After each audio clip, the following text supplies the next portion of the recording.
અમદાવાદથી બોટાદ જિલ્લાના સાળંગપુર ખાતે આવેલા કષ્ટભંજન હનુમાનજી મંદિરે દર્શને જતા શ્રદ્ધાળુઓ માટે સારા સમાચાર છે।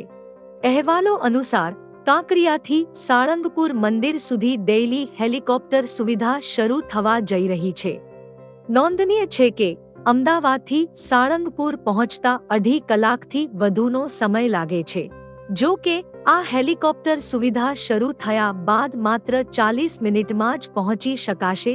મળતી માહિતી અનુસાર યાત્રાધામ વિકાસ બોર્ડ દ્વારા અમદાવાદથી સાળંગપુર સુધી હેલિકોપ્ટર રાઇડ મે મહિનામાં શરૂ કરી શકે છે। સાળંગપુર હનુમાનજી મંદિર તરફથી મંદિરથી 700 મીટરના અંતરે 2 હેલિપેડ બનાવાયા છે।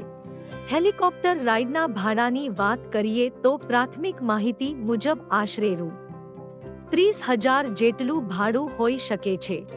આ હેલિકોપ્ટરમાં 6 લોકોની સિટિંગની ક્ષમતા હશે।